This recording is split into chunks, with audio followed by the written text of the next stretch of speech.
Namaste, and welcome to this series documenting the unique success story of West Central Florida's leading health services provider, Access Healthcare Physicians LLC. With over 180 clinics, 500 doctors, and 900 employees, Access Healthcare endeavors to deliver comprehensive healthcare founded on the three pillars of excellence, compliance, quality, in addition to evidence-based medicine. The Platinum Care mission of this healthcare service provider is to offer patient-centric services to hundreds of thousands of its clients. In this episode, I talked to Dr. Pariksith Singh, the founder CEO, who, with his wife and partner, Dr. Maria Scanziano Singh, established this company in 2001. Dr. Singh, in addition to being a leading physician and internist, is a man of many parts, a businessman and innovator who is also a poet, philosopher, mentor, and guide to many. In fact, he has been described as a visionary, but above all, as one of his long-standing employees said to me just yesterday, he is a good man. Welcome, Dr. Singh, to this program. Welcome, Dr. Singh. We want to learn from you the secret of the success of Access Healthcare Physicians. So let's start at the beginning. Please tell us something about yourself, your own journey, and then we can talk in greater detail about how you set up the company in 2001, I believe? Yes. Please. Thank you, Makarandji. It's always a pleasure to be with you at our studio. I know we keep changing the name of the studio, but I like to call it Studio 19. I think people here want to call it Mira Productions. So thank you for having me here.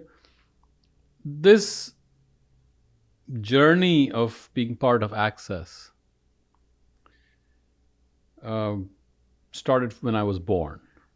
So I'll take you through all that, my days when I was crawling on the floor. But it was similar. 1996 was similar. I started crawling on the floor and learning. And the first 5 years in Florida, I had a very smart employer for whom I worked, and I learned a lot. And most of the things, what I learned was what not to do. Mistakes that people make. And even people with the best visions are not able to execute that vision, bring it to life because of certain fundamental errors or deficiencies in the approach towards administration, management, etc. And so that's what I learned. I also learned there how decisions should be made, and more importantly, how decisions should not be made. How data can be the most powerful thing, and then there are times when you eschew the data and focus on even more important things. So a brilliant man with a brilliant vision, and it collapsed. In 5 years, the practice that I was working for was in trouble, and he sold the practice to us. My wife and I bought the practice in 2001. It used to be called Center for Internal Medicine. That was my office in 1996. And Maria's center was Professional Center for Internal Medicine, very creative. And so when we started, we were 10 employees, and Dr. Maria and I, and initially we had 4 locations with 2 other doctors, but the doctors left. So Maria and I were the only ones, and we consolidated. The first thing we did was we consolidated, and we started adding things slowly. The biggest part of that is a constant learning and the hunger. You have to want to do certain things. You have to want to learn. That hunger no one can teach you. But I think it was one famous character in Indian mythology who walks, travels, goes on a journey, and every animal, every creature gives him a lesson in life. Avadhuta Gita. Avadhut Gita. So this is similar to that. Everywhere I would go, I would learn something. And I would learn something from Publix. It was just going there, how to treat people. Because everyone potentially is your client. Everyone potentially is your patient. If you treat people nicely, without arrogance, without ego, then they relate to you. And doctors, it's a big problem. Doctors get isolated in their cocoon, mentally, emotionally, vitally, and they don't relate to people.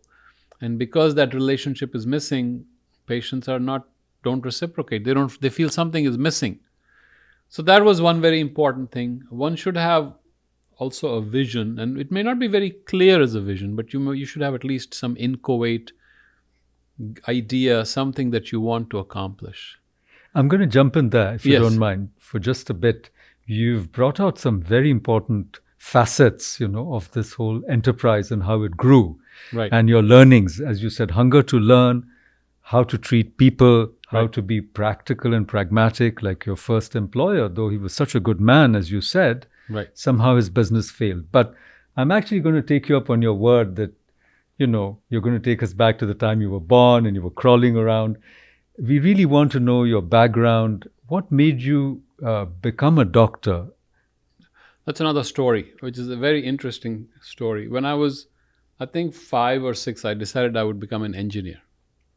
And in India, in those days, if you remember, if you were useful, if you're going to be of any use, you either became an engineer or you became a doctor. That's it, period.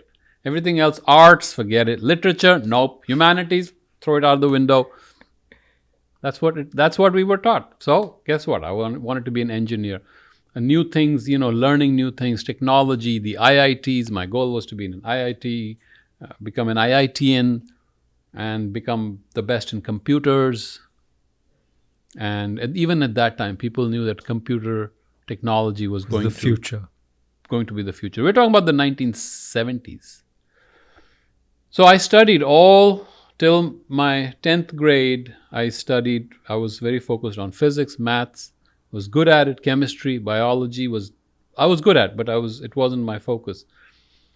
After the 10th grade, which I did very well in the exam, national exam, I had an option to go into physics and economics, or math and economics, they used to call it, and math and biology. Strange combination, not available anymore.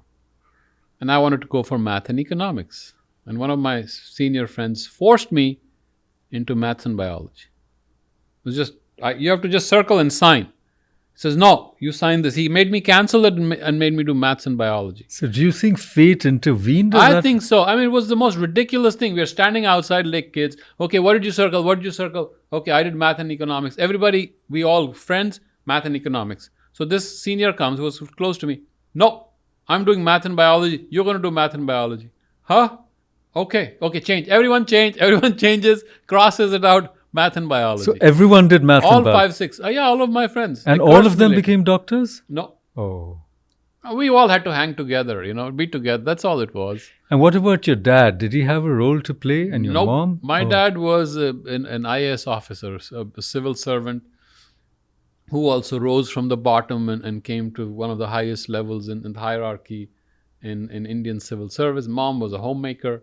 They really didn't push me towards any direction. It was just people around you, telling, this is what you should be, this is what you should be.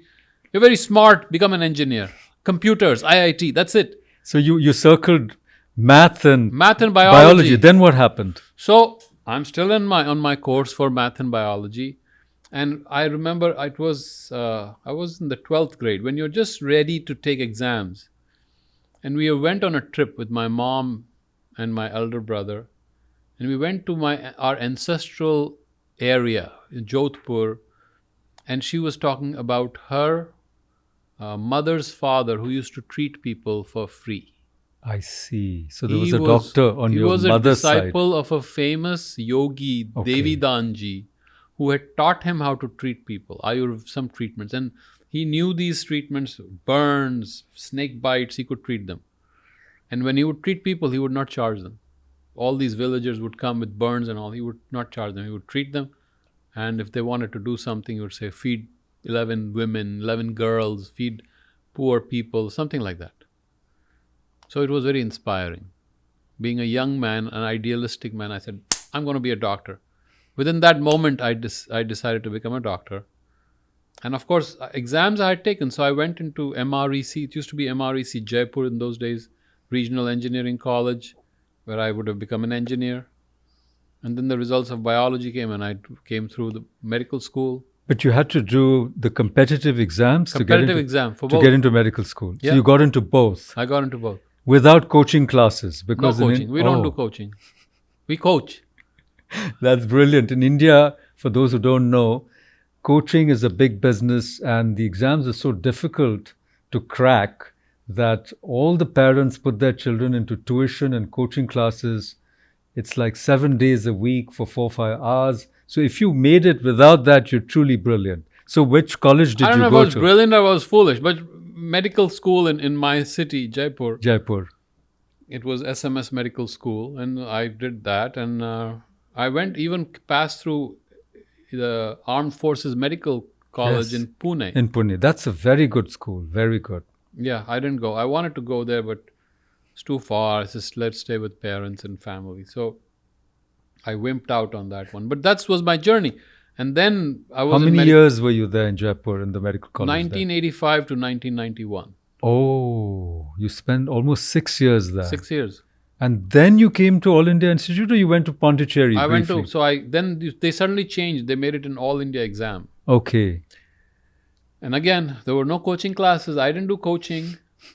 I coached. So I passed. I stood. That's the best way to learn, by teaching others. Yeah. So I stood, I think, 29th in the country. Wow. So I went to, I chose Jipmer. Jipmer, yes. No one wanted me to go to Jipmer because too far. But I decided I had to be there in Pondicherry for other reasons. And you were already connected with Sri Aurobindo by Yes, then. I knew Auroville and all that. And then I got through AIMS also. I couldn't understand the language in Pondicherry. For 3 months, I had no clue what they were saying. My patients, I had no idea what they were saying. So I was trying to learning Tamil and then yes. trying to understand what they're doing and trying to practice, learn medicine. So forget it. So I went to AIMS. And there you were going to be an eye doctor, There right? I was going to be an ophthalmologist. Ophthalmologist. I practiced there. I did, 6 months of It's my called fellowship. Rajendra Prasad Rajendra Institute. Prasad Institute. It's one of the best in India, for sure. Yeah, actually, it's one of the best in Asia. Yes. The best. It used to be. It still is. It still is, without question. So fate, or whatever you call it, determination or determinism. Destiny, or divine intervention. So now we come to the next phase of your life, which is the US. Yes. How did you move to the US from All India Institute? I had no desire to move to the US. I had been pushed into taking they used to call it the ECFMG exam, and I refused to take the exam for years until finally my uncle in England forced me into it. He bought me the ticket, and now it's a fait accompli. So why waste? In those days, a ticket was $1,000. Very expensive. Yes, it still is. I had no money. I said, you're spending so much money on me. So he made you go to the US just to take the exam? UK to take went the to exam? London to take the exam. Oh my. There were no exams in India. That is right. So I took the exam. I didn't prepare for it. I was not interested, but okay, fine. I take the exam. I did well. Now, please don't believe Dr. Singh. You must prepare for your exams, especially the younger people who are watching this show. No, you must love your subject. That too. Love your subject. You won't have to prepare. Because you have prepared every day. You go so deep into it, it becomes ridiculous. Because then questions, when they come, they're so superficial. Yes. And then the problem is, because you know more than that, you end up Yes. answering giving the wrong answer. So you have to kind of dumb down your head, your brain. Anyway, that's another matter. So how many months did you spend in England? Went there, got the ticket, took the exam, and in a week I was back. Oh, and the results came out? Results came out and I did well. I think in those days, 85%, which was a good score that allowed you to come into the US. So then you had to come? After that, what happened? So in those days, they didn't give visa to people who wanted to come to the US. Visas were not given. So I expected a rejection. So I go to the US Embassy. I put it there. He looks at it. All India Institute of Medical Sciences. Boom. Next. Wow, just like that. And then I went to the British Embassy because I was a transitional some visa. So he was complaining. He says, why are you not coming to the UK? And the UK, they didn't allow Indians to come. Why are you not coming to UK? I said, what is this? Now you suddenly want me? You didn't want me earlier. So anyway, so I came here. people, I just sent letters. I didn't know anyone. There was nobody I knew in the US. I just sent letters to various programs, and I got acceptance letters. So I went for an interview in New York, Yes. Elmhurst Hospital, Elmhurst Hospital. Okay. in near Jackson Heights, yes. the cocaine joint of the country in those days. I don't know. It's near the. It's full of Indians though. Little India. Little they call India. it. That's right. Though Indians are not on cocaine, I can tell you that usually. They're probably dealing with the guys who deal with the cocaine. They're doing the counting. I don't know. But anyhow, then what happened? So I went there for the interview, and the guy says, "Okay, I'll take you." Oh, just in those like days, that. there was even now they have a match. You take your interviews, then you go back, and they have a match. They have to match you. You have to match them, and it overlaps. Then it's good. He says, "I'll take you now." Then I said, then I had a moment of epiphany. I don't want to mysticize it too much. Right there at that moment, I had a moment of epiphany. This is it. wow. Is it the building that did it? The person? No, the man. The man. Correct. Something happened, and I said, okay, done. What was his name? Dr. Frank Ross. Beautiful man. Internist as well, like He was you? an endocrinologist. Endocrinologist. Okay. Very straightforward man of great integrity. Nice man. Tough man, but good guy. Good doctor. So, everybody's told me I was an idiot when I came back, as usual. Whenever I make a decision, I'm told later I'm an idiot. So I said, why? Because you could have had a better institution. Why did you settle for less? It's a Sadawa hospital. It's a rotten hospital. I said, what criteria are you using? You want to be a doctor. Are you looking at the It's building? not posh. That's You're what looking it at is. Jackson Heights. a What are you bit looking down at? market. I'm going to be a doctor. I don't have those criteria in my head. So I did, and beautiful teaching. They were great teachers, people, selfless, great doctors who give and teach others, amazing people. I'm going to ask you later about how the whole medical profession has changed, its ethos and culture. We'll Yes, come back that's to a that. big thing. We'll come back to that, especially when we come to your own vision of how to take Access forward in this value-based type of...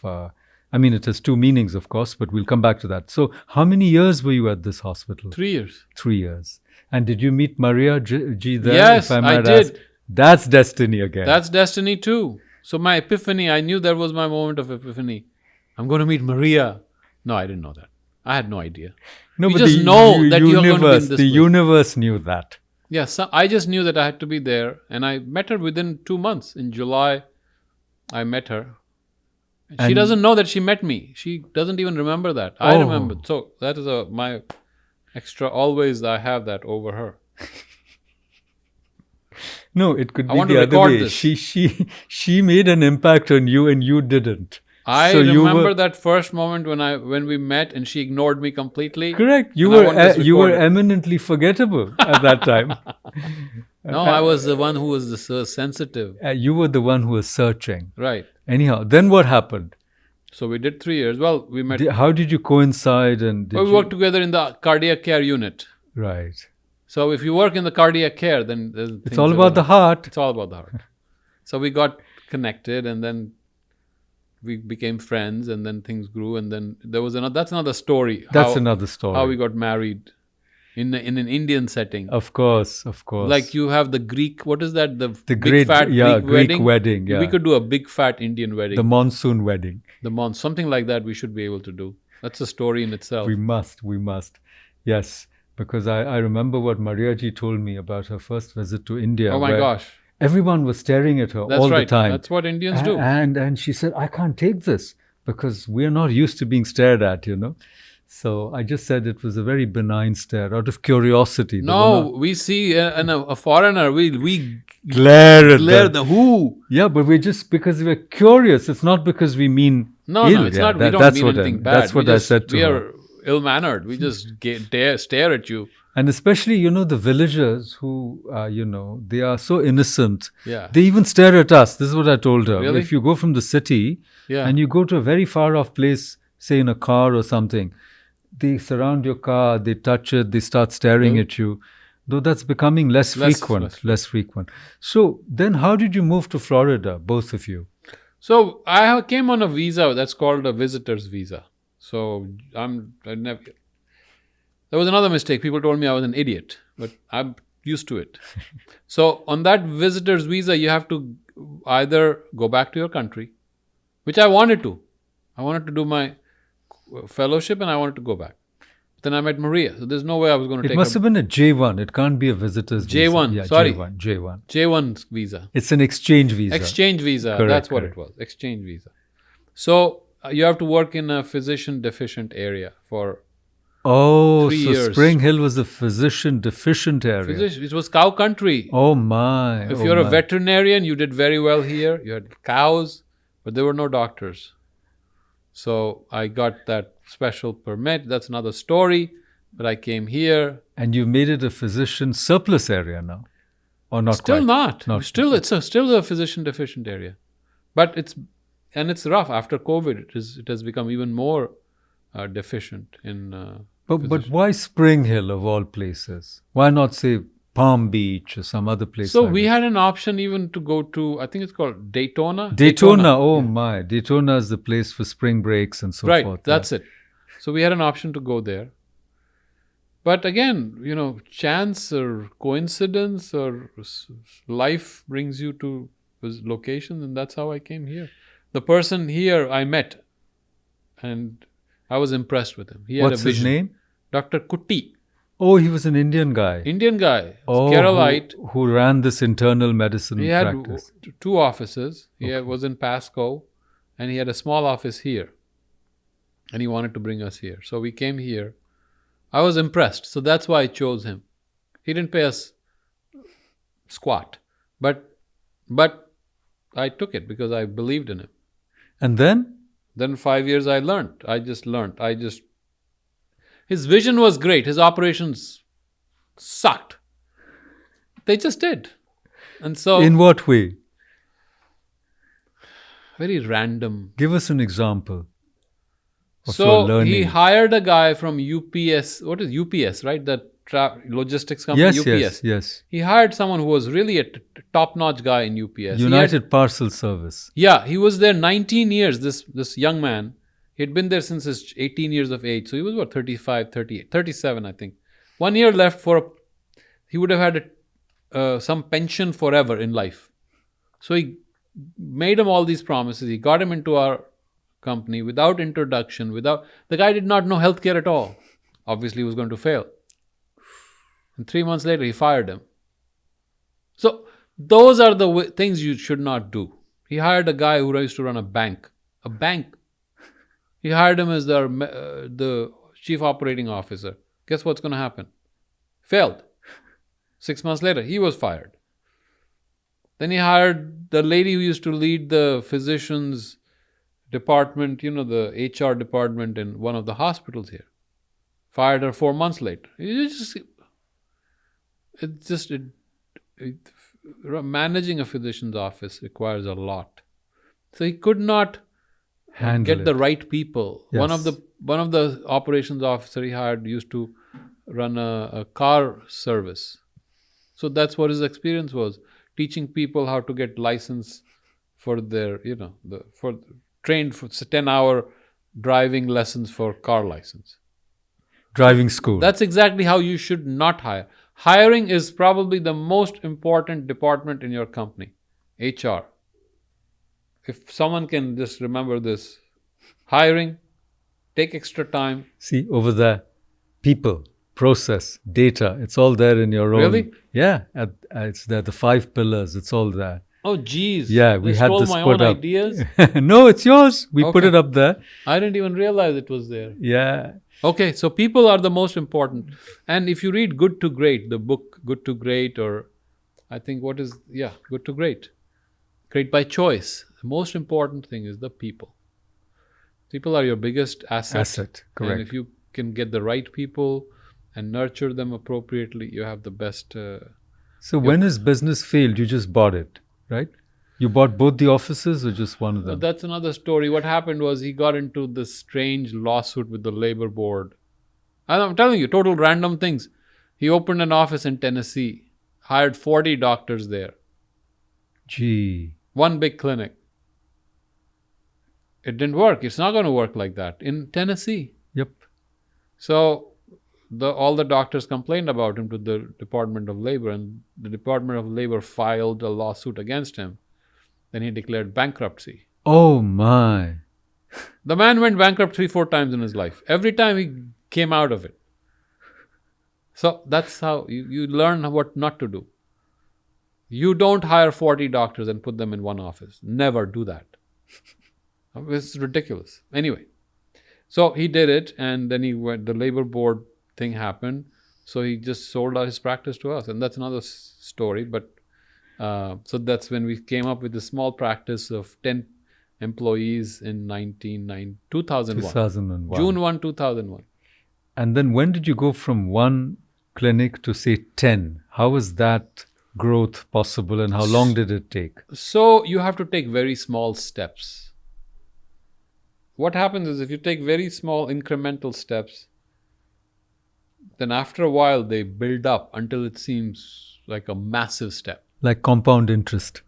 Like compound interest. So the first step for us, for me, the pain, and it is because you're in that state, to hire one, we used to call them mid-levels in my office, a physician assistant. And I finally made the decision to hire one. So from 2 doctors, we were becoming 2.5. He's an enhancement to me. He's my assistant. He would see my patients for me, then I would go in. But he's also a doctor. He's not a doctor. He's not a doctor, okay. Think of like a compounder in India. Right, got it. So I hired him. It's an expense. I couldn't afford it. We didn't have any money.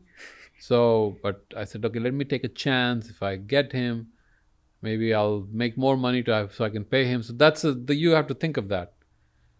In those days, I think the salary of mid-level was $65,000 a year. So I had to see how can I pay him pay that much.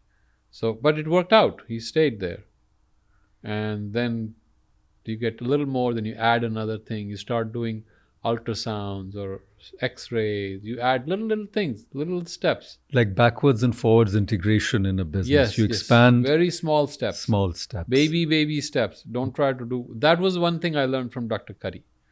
Do not try to make big moves. Do not try to hit home runs.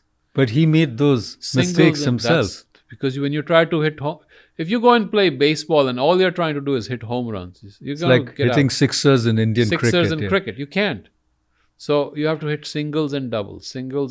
Consistent. Nowadays they call it SMAC. Systematic, methodical, consistent. And I add comprehensive. So if you do that, just little things every little day, you add your knowledge, you keep learning, you add to your repertoire, you add to your organization, little things, then you won't even know. After people will come and say, how did you do? That was amazing. And you said, what was that Mark Twain said? This was an overnight success that took 20 years in the making. Yes. That's exactly what happened. So 10 clinics took how long? So by the time we were in 2007, I think we were 7 or 8 clinics. Every year we would add one or two. And that's how we moved, very gingerly. We couldn't afford them. We had to. And you had to find the right doctors for each clinic. Right doctors. Right? Because each clinic, actually, the pivot is the doctor. Pivot is the doctor. The right cultural fit.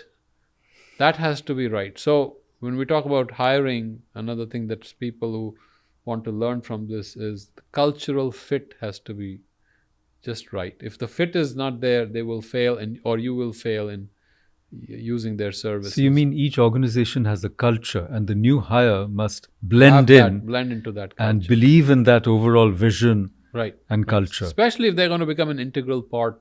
Some of those doctors are still working with us. I mean, they are now into 20 years. They're with us. Wow.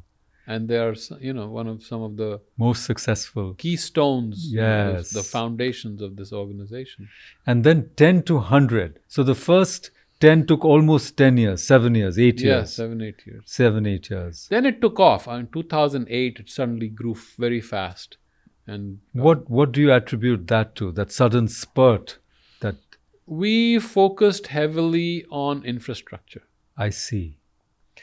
making sure we do the right thing, creating, that was the most painful part, creating an organizational structure around compliance. What we call compliance here, you would call it integrity. Oh, yes. Creating a corporate integrity document and making sure everyone adheres to it, almost like policing yourself. And this I started in 2005. See, in the middle, I decided to do an insurance company. Oh, but that's the most profitable business if one goes by what, Right. Warren Buffett and Warren Berkshire. Buffett loves yeah. So we started going foolhardy. Again, I was told I was an idiot. I started my own insurance company. Who does it? A doctor is not supposed to do it. So we did it. And I was the CEO. I was the founder of the company. And the company is today one of the biggest companies in the state. But isn't it a bit of a conflict of interest Yes. that you own a company that provides insurance and you also provide healthcare? Right. So you have to keep that arm's length transaction. Okay. It has to be arm's length. And it has to be, you have to put layers of compliance in between, making sure that there's no self-dealing, as we have heard about some of our leaders. You can't do self-dealing. So, yeah, you can't do it. But, yeah, that's what we did. And in 2007, I had to make a decision, should I continue the company or be a doctor? So I decided to stay a doctor. And we let go of the company. We sold it. When? 2007. Oh, but I thought you took off in 2008. As the practice. I see. Insurance company we got rid of. Okay, so you only kept it for a little while. Little while. It's not my métier. It is not who I am. I would rather be a doctor. So we sold it, and then so that knowledge Helped you. So that's again the circuitous route. When you go into a field where you're not trained, but you still want to learn, and you learn all that, and you bring all that knowledge to your organization, then suddenly the compliance. No one talked about compliance in a physician's office, but in an insurance company, the biggest thing is compliance. Correct. So I said, if you have compliance in the insurance world, Why not here? why shouldn't you have it? So suppose a doctor is writing something, is ordering something. What is he basing it on? Are we just going to write things? Or are we going to, when we bill for things, what level are you billing at? It has to be something just random. You can't just choose something. So we had to create a structure. If you spend, and this is already, it was well known that if you write so much, you should bill so much. Level 4, you should bill so much. So what people were doing was no one was following that, and no one cared. No one was checking up on that. So I said, no, we have to create a system that if someone comes and does an audit, it's clean. So we started auditing ourselves. We found a lot of glaring errors. Our doctors, 2-line note, and they're charging level 5. Yes, I spent a lot of time with the patient. You may have, but you didn't write it. If you didn't write it, it didn't happen. You're a writer, you know that. If you didn't write it, it didn't happen. If you just thought about it and wrote nothing. It's nothing. So documenting properly, and there was a lot of resistance. Everyone fought. Doctors got very angry. Some of them would throw the chart. Some of them would walk out of the office. The compliance officer would come in the office. The doctor would run out of the back door. I mean, we had to do things. I mean, really, you can't make this up.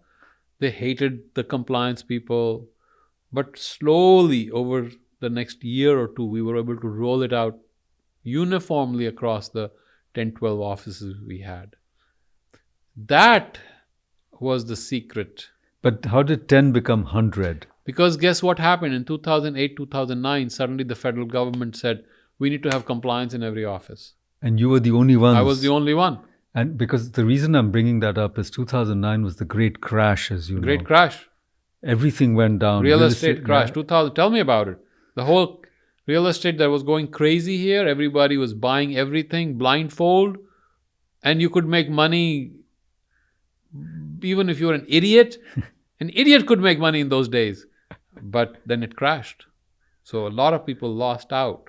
Fannie Mae, Freddie, whatever. Oh my God! Remember those derivatives? People did derivatives. Complex derivatives. Lehman Brothers crashed. Yes. So did that help you? Was that an opportunity to pick up, say, real estate? I survived by a whisker. Oh. See, here we were living hand to mouth. Hand to mouth. We're trying to grow. We have no money. Where do you get it from? You take out of your business, you invest it. Now, next month, how are you going to pay it? There were times I didn't have money for the next payroll. My. Then? So I sold all the real estate I had. I loved real estate. I had a lot of real estate. I had some beautiful properties. I loved properties. I still love them. So I would do research. I would put them together very creatively. Right next to a hospital, I owned 10 acres. Right next to the hospital. These were all separate, but I got them picked up one by one. You have to do it in a stealth mode. Don't tell anyone what you're doing. And I was able to put 10 acres right next to the hospital. Wow. Beautiful piece. But I knew things were, when everyone is greedy, as Buffett says, Yes. you have to be very afraid. So I started selling them. 2007, I was already selling. When the crash hit, I had sold all these properties. Oh, wow. So I survived just by the skin of my teeth. And you had some cash. So when things went down, you could buy again. But I didn't buy anything. I just buy. kept the business alive. That was my goal. Keep the business alive. So when you expanded, did you buy the properties where the businesses were located, all the clinics? I prefer to. If we can, we like to. So real estate would be another discussion someday. Those who love real estate, it would be a nice discussion to have. But I'm still not getting out of you how 10 became 100 because the times were difficult. You were short of money. Because everyone was desperate. Oh. So they didn't have compliance. I had compliance. I had the systems. I could grow.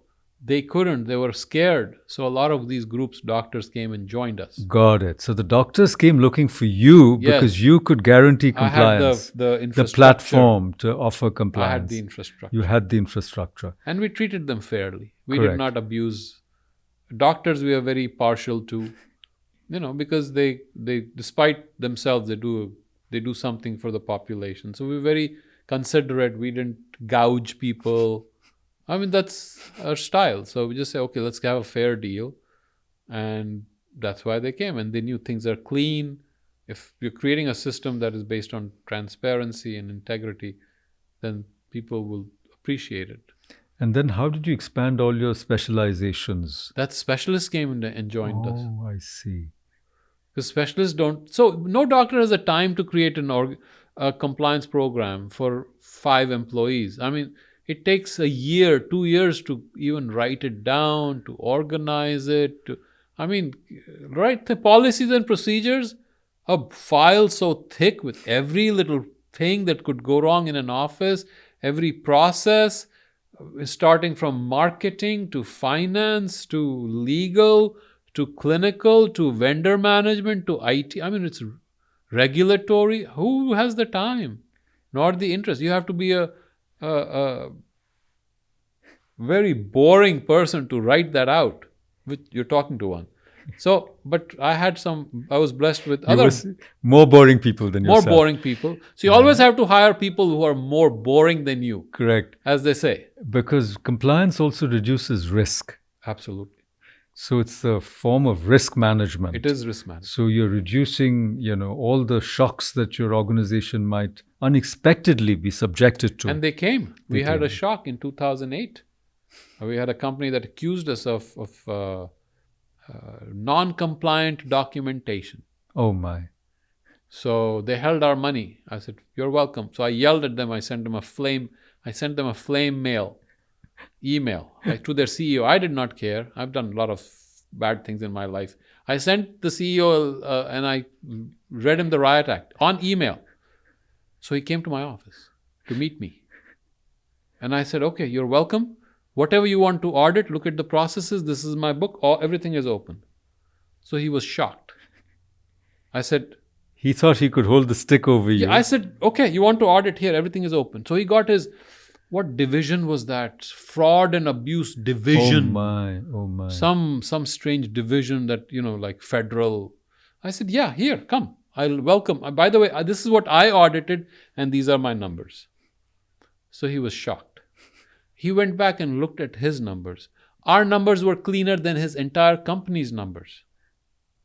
So he gave us whatever money he was holding back and they apologized to us. And they asked you to send a boring person to fix their Compliance. No, it was a mess. Actually, it's very interesting. A lot of their people who had worked in that division came back and worked for me later. Yes. I kid you not. They came to work for me because they found my systems were better. It's not that systems were better. It's just that we were serious and we were sincere about doing them. But that's another story. But I think if you have a focus on infrastructure, the learning that is there, I think, for everyone. If you create the right infrastructure based on integrity, then you can weather a lot of storms that come your way, and which will happen in the world of business. Is Always. tough. It's It is always. tough. Not easy. And then from 100 to almost 200, what's the story there? Then it takes off. It takes off, Once you reach, it's like a tipping point. The crystallization that happens, and people know you, and suddenly they just said, "Oh, what happened here?" And then you keep growing around it. So then we were opening, I think, one office a month at one point. It just grows fast. Then people came to us and said, "We'll give you money to open an office, but only you will take our insurance." I said, "Okay. And if you don't, later we'll buy it from you." I said, "Okay. There are people who do that." I said, "Okay. You pay me the money. I'll create an office. That'll be mine. And then I'll sell it to you." But And you did. So you sold a few. I didn't sell. Oh. Right. So medicine for me is not a business. It's difficult to see it as a business, although you have to be conscious of a business that you're running. Correct. Still, you're employing people, you're paying their salaries. It's a hard business. It's not easy. Especially now where the My God. cutbacks and the squeezing Now government is the funding toughest is time. tougher. So would it be right to say that you're not interested in growing from 180 or 200 clinics more, but you want to consolidate? Yes, you have to grow for the right reasons. Don't grow blindly. Never grow for the sake of growing. And we are seeing so many companies going bankrupt right now as we speak in healthcare. Oh, healthcare companies? Yes, and they just because they grew for the sake of growing last 2 years. And people used to come and ask me, "Why aren't you in Texas and Nevada and New Orleans and California?" I said, "No, I have a hard time managing 5 miles away from me. I'm not going to manage 500 miles from here, 5,000 miles. It's ridiculous. They may be smarter managers than I. Maybe they can do it. I can't." And so we see it. It is not possible unless you have a very strong network, very strong technology, training programs, the right people. You can't just pop an office somewhere in in another state. Yes. And California, they're putting offices in California, Philadelphia. What business do you have going there? You can't even handle under your nose. And so it doesn't make sense. And that is why a lot of companies got hurt. They went bankrupt. Several of them went bankrupt. And this is public information. So I met these guys 2-3 years ago. They were riding high and just never made sense. And if it doesn't make sense to you, don't do it. If it doesn't add up, don't do it. Would I be right to say that one of the reasons you've succeeded is how you've adapted to the technological challenges, to the digital world? Yes, you have to do that constantly. So that's your old engineering. You came back to it in a roundabout way. I've forgotten a lot of it. I don't remember that. Math and calculus and all is gone. But yet, without technology, the bent is there, yes. The understanding, and yes, we created our own IT platform for our third-party administrator. So in the meanwhile, we also created our own entities, which most doctors don't do. Exactly. That's what I was saying, that to succeed in medicine, you also need a very strong technology infrastructure. The future doctor will have to know technology and data. There's no way around it. That's just the way it is. In our case, when we were studying, we could write like this. Just we had to touch, we could examine right, we could talk right, and could describe it. That's all was needed. Now, you have to know technology. So diagnosis is no longer an art. It's becoming more and more technology, which is unfortunate because I think you need that healing arts. Yeah. You need that. And you're also interested in software, right? You want a 3D software to help surgeons and yes. What's happened to that part of your... That I've kept in abeyance right now because I think, again, here also you need the right infrastructure. And for that, again, you need the right people, the right data, the right approach, the right culture, because IT is not something that doctors could manage. So And it's you have, very competitive, I'm told. it is. Because every few months now AI has come in. Everyone is trying to do it, and Facebook had tried this Meta. I think Meta, they wanted and to go it's into extended reality, and they failed. failed. Yeah. So, looking from a distance, I said, okay, we tried, but it wasn't ready at that time. Someday it will be ready, I think. But I hope someday we come to our normal reality and Which nobody's connected with which no anymore. one is connected to their own reality. And I think that would be even more important. But yeah, IT platform, technology, you should use it as you use a knife, as you use fire. You use it for controlled things. You cook, okay, fire is needed. Then you extinguish it. You don't let it burn the house down. The technology has to be used that way, I think. Otherwise, you can't let it subsume your life, which is another thing we have to avoid. But yeah, technology is important. That idea, that approach towards enhancing your business with the help of technology is critical. If you want to grow, you have to have these things in place. And that's part of infrastructure. Now let's go to the other side, which is the patients. Now, you've told me many times that you want to deliver a patient-centric healthcare. What does that mean? That's the most difficult part of it. Most difficult as you grow, to stay focused on the patients. Because see, individually, a lot of people they become friends with you. You start knowing them. So if something happens, intuitively, instinctively, something is not right. But as you bring in more doctors, they may not have the same approach, awareness, intent as you. So how do you train someone to have that? And that is the challenge. And the whole organization, you want the whole organization to be patient-centric. Has to be patient-centric and people-centric. I've confessed, it's not easy, and it is not where I would really want it to. It has to be a very an organization which has a very humane dynamic and heart, which has a heart. It has a strong But heart. then the organization brings in rigidities. Yes. Being in an organization, you have strict things you have to follow. You have to do this compliance. You have to do that compliance. So how do you maintain that balance between the yin and the yang? It is tough, not easy. But that was always the intent. Would you say that being a doctor now is no longer as profitable, as rewarding financially as it used to be? Definitely not. What's happened? Is it the insurance policy, Stark's law? What is it that's really made a difference?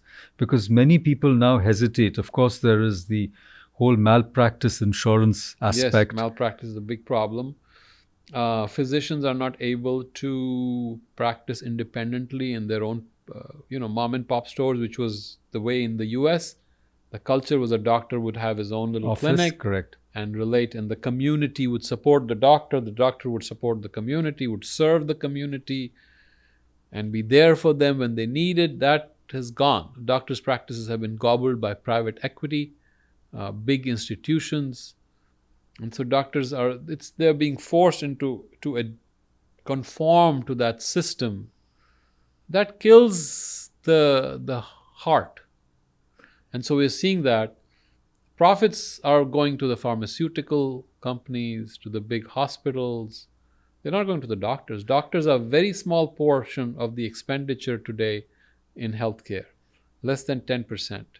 Most of it is the big entities. In fact, many of my friends who are doctors tell me that you have to be a doctor businessman to succeed in today's environment. You have to be. They won't even allow you to. If you want to open an office, you have to have insurances, contracts with insurances. You can't get them. No one would give it to you unless you already are strong. How are you going to be strong if you don't have the contract? So it's a vicious cycle. It's a catch-22. Catch-22. In our county, I have not seen any new primary care physician in the last 5 years. Independent, solo, none. So how is this going to be sustainable? And then last 2 years have been terrible on the country and the economy. The cutbacks, humongous cutbacks. V28 it's called. It is destroyed. It is mayhem for all these healthcare practices. And Would you say that as a company run by physicians and doctors, you're actually offering an opportunity to younger doctors to join and grow? To learn. See, so most of them want 8 to 5 jobs. I mean, there are not too many crazy people like we were, working 80, 90 hours a week and just hungry to learn. Perhaps it's the immigrants may have that, maybe, I don't know. The fire in the belly. Fire in the belly, but I don't see the hunger. There are few who are hungry to learn, and those are the ones who will take it forward, who can do good things with it. But what's your advice to a young doctor? They've just finished their residency or their internship and they're ready to practice. What are you going to tell them? Because we have some in our own family, and you won't believe it, as a person who's a medical graduate from a major university and has also done a Ph.D., but he refuses to practice. He's joined a consulting group. Yes, that's a waste. It's such a waste. This is something I've never understood. You spend 6-7 years to become a doctor. You learn the skill, the art, and then you go and do management work. Because he's consulting with major pharma companies. Yeah, we don't respect our own vocation. But what words of hope can you give the younger doctor? I never advise doctors anymore. I don't advise youngsters. I don't advise doctors unless someone asks me. I'm asking you on behalf of the younger doctors. They want to make it. They want to serve. What can they do? You have to have an immense desire to learn. So no practical, only an abstract advice. Learning, what is more practical than learning? Think about it for a moment. I mean, everything you're doing today, you're writing books and all that. Every day you learn something, no? You're reading, you're researching, or is it that you already know your next 10 books and you can just write them off? No, every day you're researching. Then you're thinking it through. Is this correct? Then you're looking at other things in scholarship, research, right? Yes, so but that can apply to any field in life. It's an integral part of life. True, right? But for doctors, what would you say? Learn. Idiots, learn. Aren't you going to say, come and join us? Maybe we can give you an opportunity. I can. If they have the right attitude, I'll take them. I mean, there are a couple of new young, doctors who have joined. I'm very excited because a new blood comes and it rejuvenates the entity that will change the culture. A lot of people, because they don't enjoy this. If I have to say something, enjoy it. Have fun. Have fun while you do it. You have fun taking care of people. Have fun doing what you do. You're writing a prescription. Enjoy it. I don't know how to say. You can't say juice a prescription. The rasa, yes. Right? The passion, the beauty of being a doctor. What kind of occupation in the world pays you to serve others? Pays you and treats you with the highest respect.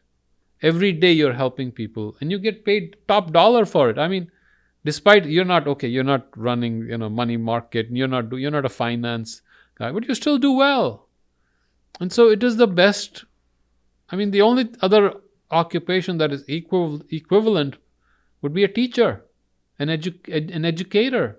But they don't pay well, I can tell you. I've been one for all my life. So that brings me to a very important point. What is your vision for access? And you've always told me you want to provide platinum care. What does platinum care mean to you? Platinum care is exactly the approach is where you are what they used to call it. What was that? Patient-centered medical home. PCMH, they used to call it. So the office is really like your home. Your second home means you're comfortable. You are learning how to live, because healing is not just getting a medicine. It's developing a relationship. Learning. Patients have to be educated, informed, empowered, supported. The kind of population we have 80, 90-year-old single, sometimes couples, totally dependent on you. You have to support them. So they have to feel comfortable. They have to be touched so you can exchange their behavior. You have to be protective of them. You have to be their advocate. So it's actually about consciousness. A lot of consciousness. You have to change your attitude, your consciousness. It's not just enough to have objects, materials, processes, and practices. Yeah, it's very. This is I can't say, okay, this is the vision. It doesn't. There's no vision if you can't take care of your patient right, and that is the challenge. Just getting everyone to start thinking that way, approaching things in that way. Not easy. Very difficult. And we tried it 20 years. I mean, we had workshops, coming together, retreats, all kinds of, but it's not in your heart. It's not in your heart. Or you get carried away. The exigencies of life, the pressure of life takes you. Pressures are a lot, the pressure of writing the prescription, pressure of documentation, pressure of electronic medical records. It numbs you. You have to keep staying alive through this numbness is the challenge. I'm sounding almost like a philosopher here, but exactly you are. And now I'm going to come to another aspect of your multifaceted personality, which is you're also a poet. So where does aesthetics come into the kind of business you want to build? Now, Steve Jobs is very big on design. What a guy. Yeah. What a guy. On aesthetics, on design, and on technology. Yes. So what is your equivalent of that? What do you want to marry? I mean, you want to marry medicine with aesthetics? It has to be. Medicine and beauty, I would beauty. call it. Healing goes with beauty. But beauty, not just external beauty. Really, the beauty comes from inside. What we are doing is beautiful, but the beauty of your heart, your mind, your vitality, because your vital force is helping people, physical strength, all that is important. So almost like the Greeks, the way they took care of that, aesthetics of the body, not just external beauty, but the beauty that is inner, that is coming from a deeper source, the beauty of the mind, or ancient Indians, right? Like the beauty of the soul, the self. The spirit. The spirit. So those things are critical, which again brings you right back to awakening your awareness, becoming more conscious. Yes, aesthetics, music, art, painting, writing, all that is important. How you talk to people, there's a beauty in that. The aesthetics of a normal etiquette, how important that is. The softness in your eyes, softness in your voice, concern, compassion, empathy. What about the design of your offices? Yes, I love that. I love real estate, so I love that. Especially, you might have seen, Welcome Home is probably our living example of how space should be designed. Unfortunately, the cost of healthcare doesn't allow us to create such a setting. This is a labor of love, but you can't really do offices like this everywhere. It's not in a next to a mall. You can't do that. But yeah, that would be the aesthetics. And if anyone wants, this is real. I mean, anyone can Google Welcome Home or visit it and see what the aesthetics of healing should be about. Exactly. And that brings us to a very important topic, which is alternative and complementary medicine. Yes. Now, I know that Access is very hardcore evidence-based. But what is your view? Isn't it true that the healing arts, in a way, they cross many boundaries? Yes, absolutely. And so we have to be open, to all these other methods. Yeah. Without, of course, violating compliance. That's right. That's right. So I'm very complimentary. I always give compliments to people who come to me. So I'm totally complimentary. Now you're talking about the other complementary, the one that completes the yin and the yang of medicine. Yes. And healing. So even, it's not that we are hardcore. We will use other techniques that are available. And I'll use it often. I'll give homeopathic medicine. I'll suggest it to them. And I'll tell them, this is not FDA approved, but you can use it. And sometimes they're very effective. Vitamins, nutraceuticals. I'll send them to our, wellness centers where they can exercise. What is exercise? Traditional medicine, or is it yoga? What is yoga? Tai Chi? I mean, so now the boundaries have been blurred. Herbs, people are taking these herbs. So you have to know them. You can't say, I don't know anything. You have to know what they're taking, the side effects, the pros and cons, the benefits. So Our separation is not such a dualistic model. We are overlapping, but a purer version of complementary medicine, complementary with COMPLE, Correct. is more our welcome home, where they do it. They do naturopathy as well, Naturopathy, which is even the environment. non-invasive. It's not harmful. And Yes, and it's it's beautiful. very beautiful. It's like a vortex of energy. You go in there It's beautiful. and you feel much better. Your spirit is uplifted. Yes, yes. I mean, you were telling me also, if I might bring that in, that you also had COVID and it was very difficult. Yes. And you literally wrote your way out of COVID. Yes, COVID was rough. I didn't think I would make it. And you started writing Yes, furiously. I wrote through COVID. I wrote it out. You wrote it out of your system. Fantastic. So my last question, you've often told me about a value-based enterprise. Now, what does that mean? Because I'm not in the field. Yes, yes. And I always thought value-based means have good values, but obviously it's not that. It's a different form of medical economics. Yes. Where doctors are being compensated on a new system, especially Right, new given approach. all the challenges. Yes, yes. So can you explain that, Yes. and can you explain your vision for how you want to take Access forward? Right. Okay, so fee for value was the old system. You went to see the doctor, they saw you, you had a sore throat, they gave you something, you went home, and they would billed you. bill for it, or you would pay them for it. That was fee for service, it's called. But it has definite limitations, right? Because the doctor is not accountable, he's not following you, he's not tracking. Now you go back 3 months later and you had diabetes, he forgot to check for it. There's nothing bad happens to the doctor unless there's a medical legal issue. Or you didn't do anything. You didn't go for your eye exam, your urine test, you didn't go for colonoscopy, your mammogram. No one is tracking it. So the new model is where physicians are compensated for what value they bring to the patient's health and its improvement. So then different models came: accountable care, where physicians hold themselves accountable; managed care, where it is managed better, supposedly. So these are different models. Bundled payments, where there's one payment for a certain setting and it doesn't matter how many visits are needed.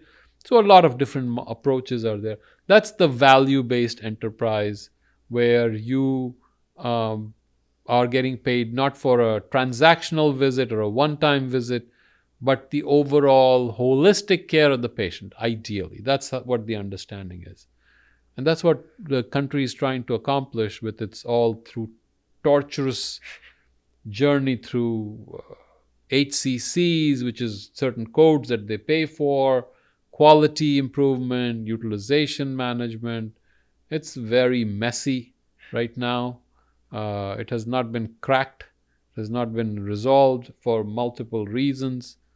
And the system itself, the healthcare system itself, is diseased. So that is the challenge. Well, we are hoping that visionary physicians like yourself will help to alleviate the malady that the system itself suffers from. Thank you so much for your time. Access is going to celebrate its quarter century in a couple of years, and we wish you another 25 years of platinum care in the community. Thank you so much. Thank you, sir. It's a pleasure.